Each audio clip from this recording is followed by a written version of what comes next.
नमस्कार भाई दोस्तों। अजनाला की जो घटना हुई है उसके बाद पंजाब का भविष्य कैसा होगा और क्या नहीं होगा, इसके शायद बहुत से अलग अलग धड़े बन चुके हैं।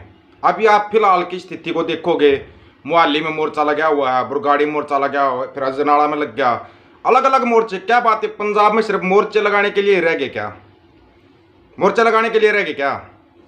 सभी साथियों से रिक्वेस्ट है भाई, वीडियो को ज़्यादा ज़्यादा शेयर कर देना। आज आपको ना पूरा बताते हैं ऐसी छोटी छोटी घटनाएं हुई हैं तब क्या क्या हुआ पंजाब के अंदर 1947 से लेकर और आज तक।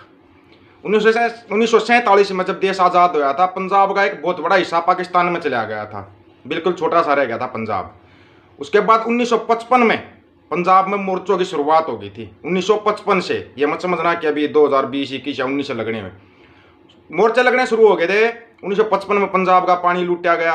ये याद रखना कि 1955 में हरियाणा शामिल था। कहीं फिर बाद में आप लोग कमेंट करके कहते हो क्या मतलब आपको तब से घटनाएं बताने का। आखिरकार 1955 से मोर्चे शुरू हुए थे। 1 नवंबर 1966 को पंजाब से हरियाणा अलग कर दिया, हिमाचल अलग कर दिया, चंडीगढ़ अलग कर दिया। रह गया एक फिर छोटा सा पंजाब। जो पंजाब एक महापंजाब होता था, एक ऐसा देश होता, विशाल पंजाब होता था जिसकी भौगोलिक स्थिति बहुत विशाल थी, जो वैचारिक तौर पर बहुत विशाल था। दादा छोटू राम जी जैसे नेता होते थे उस टाइम पर, आपको ये समझना पड़ेगा।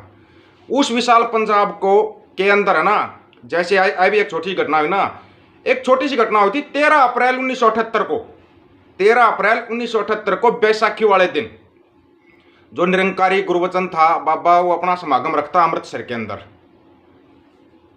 वहां 13 अप्रैल 1978 को भाई फौजा सिंह की अगुवाई में 13 सिंह शहीद होते हैं। 13 सिंह शहीद होते हैं। उसके बाद वहां से संत जरनैल सिंह भिंडरावाले का रुख तीखा शुरू हो जाता है। यहां पर संत जरनैल सिंह भिंडरावाले का जब रुख तीखा होया था, वो भी एक जगह पे मार खा गए थे। मार खाई थी उन्होंने एक जगह पे, क्योंकि वो आनंदपुर साहब के मत्ते के ऊपर पहरा दे रहे थे। आनंदपुर साहब का मत्ता क्या है, एक बार पढ़ के देखना, तब आपकी समझ में आएगा। लेकिन उस समय पर मीडिया पे किसका अधिकार होता था? सरकारों का। जो सेंट्रल गवर्नमेंट होती थी उसका अधिकार होता। सेंटर में किसकी सरकार थी ये सबको पता है। पंजाब में किसकी सरकार थी ये भी सबको पता है। वहां पर एक खेल शुरू हुआ था। वो खेल शुरू हुआ था, एक अध्याय जिसको बोलते हैं अध्याय शुरू हुआ था। पंजाब में घटना घटती है, ज्ञानी जेल सिंह जो कांग्रेस का बहुत बड़ा नेता था। इस चीज को समझना भाई, जितने भी पंजाब और हरियाणा के लोग हैं ना, वो ध्यान से समझना कि सरकारें कैसे खेलती आई है, और खास करके कांग्रेस ने कौन सा खेल रचा था। पंजाब आज तक भुगत भोगी उस चीज का। और उस टाइम पर दरबारा सिंह मुख्यमंत्री होते थे पंजाब के, वो भी कांग्रेस के थे। उनका आपसी टकराव शुरू हो जाता है, और उस टकराव के बीच पंजाब में एक नया अध्याय लिखा जाता है, जो 1 जून से और 6 जून तक जो दरबार साहिब के ऊपर अटैक होता है। दरबार साहिब को पूरा तहस नहस कर दिया जाता है, जिसके अंदर संत जरनैल सिंह भिंडरावाला अपने जनरल साहब शहीद हुए थे। मना कर दोगे आप जनरल साहब को, तो आप नाम भी नहीं लेना चाहते, क्योंकि जनरल साहब उसी में शहीद हुए थे, जिसका कि नाम बार बार दबाया गया, छुपाया गया। क्यों छुपाया गया? क्योंकि भाई सेंट्रल गवर्नमेंट उनकी थी, पंजाब में गवर्नमेंट उनकी थी। उसके बाद आगे जाकर सतवंत सिंह और बेअंत सिंह, उस टाइम की जो प्राइम मिनिस्टर थी इंदिरा गांधी, उसकी हत्या कर देते हैं। उसकी हत्या करने के बाद फिर दिल्ली के अंदर और क्या बोलते हैं, कत्लेआम शुरू होता है। उस कत्लेआम के बाद फिर पंजाब में एक दौर शुरू होता है, खाड़कू दौर। घटनाएं छोटी छोटी हुई थी, आपस में कांग्रेस के नेताओं का टकराव हो रहा था। अब यहां पे आपको ना ये चीज समझनी पड़ेगी। एक चीज है, पंजाब में बार बार बोल रहे, क्या अमृतपाल सिंह पंजाब का मुख्यमंत्री बनना चाहता है, या कौमी बहुत बड़ा नेता बनना चाहता है? क्या बनना चाहता है? एक जो सबसे बड़ा सवाल खड़ा किया जा रहा है, जो पालकी साहब और दरबार सिंह साहब का सारा, गुरु ग्रंथ साहिब का जो सारा लिया गया है उसके अंदर, अजनाला के अंदर, वो गलत लिया गया है। मतलब कि 1-2 धड़ों में नहीं, 6-7 धड़ों में बढ़ चुका है पंजाब फिलहाल। और इसका भुगता कौन, इसका भुगत भोगी कौन रहता है? जो आम सिख हैं, जो अपनी खेती बाड़ी करते, अपनी नौकरी करते हैं। आपको पता 84 के बाद पंजाब को सबसे ज्यादा क्या मिला? नशा मिला। सबसे ज्यादा नशा मिला। उड़ता पंजाब, आपको पता ये भी चला था, उड़ता पंजाब का नशा मिला था सबसे ज्यादा युवा पंजाब को छोड़ के और विदेशों की तरफ जाने लगे थे, क्योंकि यहाँ पर उनको अपना कोई भविष्य नहीं दिखाई दे रहा था। भविष्य कुछ दिखाई नहीं दे रहा था। अभी जो सवाल बन रहे हैं, चाहे वो अमृतपाल सिंह पर बन रहे हैं या पुलिस पे बन रहे हैं, जो भी सवाल बन रहे हैं ना, ये भविष्य के गर्भ में है। भविष्य में क्या होगा? लेकिन इन छोटी छोटी घटनाओं से आपको शिक्षा लेनी पड़ेगी। छोटी छोटी घटनाएं जो रूप धारण करती है ना, वो रूप, उस रूप का खामियाजा किसको भुगतना पड़ता? पूरे पंजाब को। घटनाएं छोटी छोटी होती हैं, लेकिन उसका खामियाजा पंजाब को भुगतना पड़ता है। वो एक महापंजाब, महाविशाल पंजाब, एक देश पंजाब, जो महाराजा रणजीत सिंह का पंजाब, जो कि जहां तक फैला हुआ था आपको पता है ना, इतना बड़ा पंजाब, और आज एक इतना छोटा सा पंजाब रह गया है। पंजाब पंच प्लस आब, 5 नदियों का समूह, 5 नदियों का समूह, उसके अंदर ये बार बार जो घटनाएं उठती हैं, बार बार जो बातें होती है, क्यों हो रही हैं ये? कभी आपने ध्यान दिया है? कभी ध्यान दिया हो तो बताओ, कब ध्यान दोगे भाई?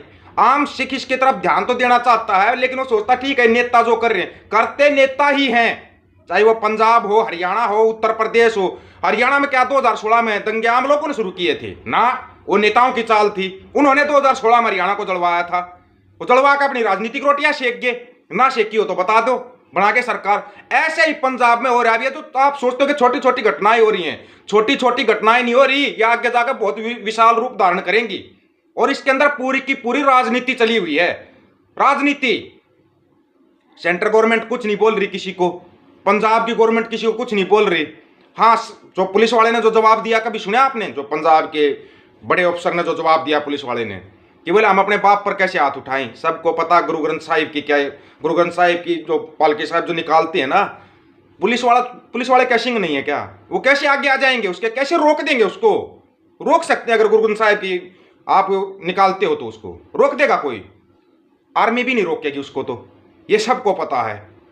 आपको एक चीज का पता है, 26 जनवरी के अंदर एक छोटी सी घटना हुई थी, निशान साहिब ले रहा था, 32 बड़ों को होगी थी, टिकरी बॉर्डर, सिंगू बॉर्डर खाली हो गए थे, खाली, वहीं पे थे हम, खाली हो गए थे बिल्कुल, बच्चा भी नहीं बचा था। किसी को पता है इस बात का?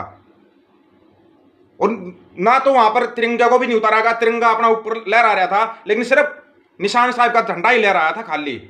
तो ये जो आप करते हो ना, इसको धार्मिक रूप देने की कोशिश कर रहे हो, इस चीज से बचो, बचो इस चीज से, ये बता रहे हैं। और आगे आना पड़ेगा। एसजीपीसी पता नहीं क्यों नहीं कोई एक्शन ले रही यार। जो एसजीपीसी है, अकाल तख्त साहिब क्यों नहीं कोई एक्शन ले रहा? अकाल तख्त साहब की क्या पावर थी? महाराजा रणजीत सिंह को भी लाइन हाजिर कर लेते थे, वो थे अकाल तख्त साहिब की। कहां गई वो पावर? अपने हाथों खो रहे हो। बचा लो भाई पंजाब, छोटा सा पंजाब बचा है, ले दे के छोटा सा पंजाब बचा है। पंजाब का भविष्य खतरे में मत डालो, खतरे में डलता जा रहा है पंजाब का भविष्य। आपको जो चीजें बताई है ना, उनका डिटेल पहले बता चुके आप लोगों को, लेकिन पता नहीं क्यों नहीं समझ में आ रहा है।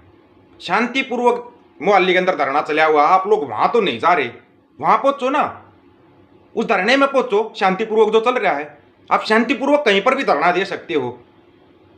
ये चीजें आपको समझनी पड़ेंगी, क्योंकि यही छोटी छोटी घटनाएं आगे चल के बहुत विशाल रूप धारण करती है, बहुत विशाल रूप धारण। ये चीजें आम लोगों को समझनी पड़ेंगी। अगर आज नहीं समझे ना, तो फिर समय हाथ से निकल जाएगा, फिर आप समझ भी नहीं पाओगे। पंजाब ने बहुत कुछ भुगता है, 1947 से भुगतता आ रहा है। कभी भी सिंहों ने किसी के ऊपर, किसी धर्म के खिलाफ कोई वो नहीं किया, लड़ाई नहीं की, किसी एक जाति विशेष के खिलाफ कोई लड़ाई नहीं की। कब? हमेशा सत्ता से टकराया है पंजाब, हमेशा। जो सत्ता, जो सत्ता पर बैठा होता है ना, और वो जो अत्याचार करता है, उससे टकराए हैं सिंह। आपस में तो कभी नहीं टकराए सिंह। जो असली सिंह होगा वो आपस में कभी नहीं टकराएगा, ये याद रखना आप। जिसकी समझ में आता है ना, वो वीडियो को ज़्यादा ज़्यादा शेयर करना, आपके अगर समझ में आ जाए तो। कई दिनों से देख रहे यार, एक एक घटना को बड़ा विशाल रूप दिया जा रहा है। इन चीज़ों से बचो। एक आम सिंह को भी ये चीज़ सोचनी पड़ेगी। निहंग सिंहों को मैं बार बार एक चीज़ कहता हूँ, निहंग सिंहों को आगे आना पड़ेगा। आज नहीं तो कल आपको आगे आना पड़ेगा, ये बता दिया है। निहंग सिंहों को आगे आना पड़ेगा और संभालना पड़ेगा पंजाब को। वो शांतिपूर्वक मोर्चा लगाए बैठे मोहाली में, वहां तो कोई नहीं जा रहा। आपको समझनी पड़ेंगी ये चीजें, समझनी पड़ेंगी। अगर नहीं समझे ना, तो भविष्य बहुत अंधकार में हो जाएगा। बहुत कुछ भुगता है, और फिर आगे भुगतने के लिए अगर तैयार होना चाहते हो तो हो जाओ फिर तैयार। ये है सच्चाई। आगे आप लोगों की मर्जी है, आपको जो करना है करो। कोई किसी के कहने से ना रुकता है। हाँ, कहने से आप आगे जरूर चले जाते हो, लेकिन रुकता कोई नहीं है, यह भी हमारे को पता है। लेकिन जिस दिन आपकी समझ में आ जाए ना, उस दिन बता देना। सभी साथियों को राम राम, नमस्कार, आदाब, सत श्री अकाल। वीडियो को ज़्यादा ज़्यादा शेयर, चैनल को सब्सक्राइब। ऑफिशियल दीपक फौजी यूट्यूब चैनल आपका अपना चैनल है। बेल आइकन को दबा लेना, आपके पास नोटिफिकेशन पहुंचता रहेगा। आपको समझाना बताना अपना काम है। आगे आपको जो करना है वो आपकी मर्जी है। वो मर्जी है, बहुत कुछ भुगता है भाई पंजाब ने, और मत भुगतने दो इसको। और छोटी छोटी उनसे ही वो होता है। चिड़िया वाली कहानी सबने सुनी हुई है, तकरीबन ऐसा पंजाब का कोई लोग नहीं होगा जिन्हें चिड़िया की कहानी नहीं सुनी होगी। वो भी चोंच में पानी भरकर जंगल में आग लगी थी ना, उसमें डाल रही थी। वो चिड़िया वाला हिसाब है हमारा। तो अपनी चोंच में पानी लेकर डाल रहे हैं, अगर ये आग बुझ जाए तो आग बुझाने का हमारा काम है। आग लगाने के लिए हम सत्ताधारियों को बिठाते हैं और सत्ता में बैठकर आग लगाते रहते हैं। हमारे मन एक दूसरे के खिलाफ करते रहते हैं। संयुक्त पंजाब एक तो करना पड़ेगा।